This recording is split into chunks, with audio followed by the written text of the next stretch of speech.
So now that we are armed with our 4 rules, right, let's go ahead and look at some situations. Some of them are going to be very similar. We've done this stuff before, but again, I'm just taking this opportunity to tie it all back together, maybe do a little bit of review before we finish off this chapter 10. So square root of 48, we need to simplify that. 48, when we break it down into its prime factors, well, that's 8 times 6. This is 2 times 4, 2 times 3, and 2 times 2. So we're looking at 2 to the 4th power, right, times 3. So I want to rewrite it that way so you can see the first idea that I now have a power that's larger than the index. And so we can break that up. Again, I like the shortcut. 2 goes into 4 twice, so we get 2 squared coming out. Or if you want to just break it up into the powers that it is, you can do that too.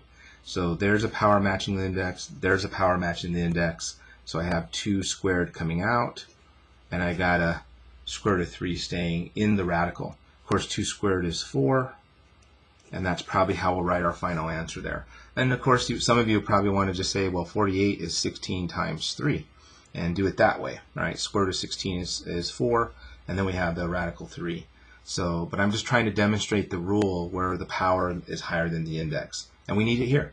All right, so again, the power in this case, both powers are higher than the index, so I need to simplify.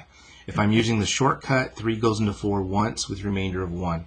So I have x and an x staying in the radical. 3 goes into 9 3 times, so we get y to the 3rd. So there's my final answer if I use my shortcut.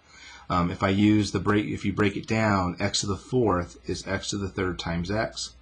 Y to the 9th is y cubed, y cubed, y cubed. So there's a power of 3, so an x is coming out. Power of 3, power of 3, power of 3, so we have y cubed coming out, and then what's left behind is the cube root of x.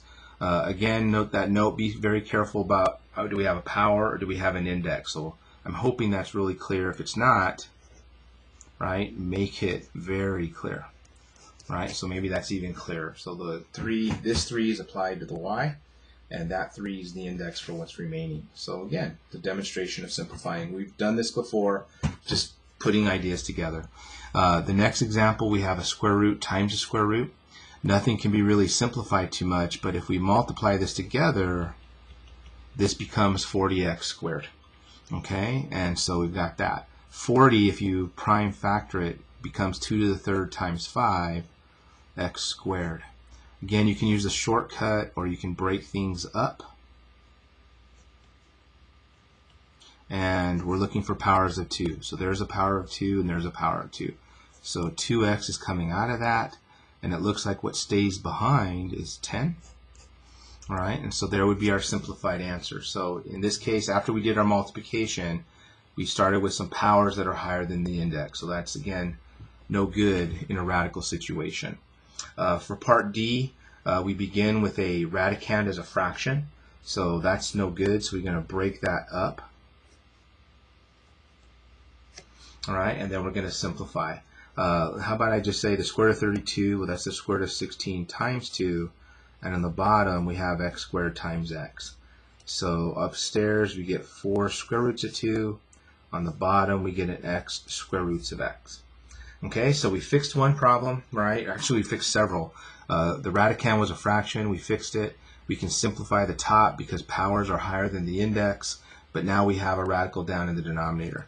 So how about we just multiply top and bottom by the square root of x, and upstairs we'll have 4 square root of 2x, and we'll have an x times an x down there, and so we end up with 4 square root of 2x all over x squared. And so that is nice and simplified now. The next one, pretty crazy. We have radicals within radicals. We have powers that are higher than it, and we have all kinds of stuff going on here. So how about I begin, if we go inside of here, we're talking about x to the 12 over 3. And we're talking the 8th root of that.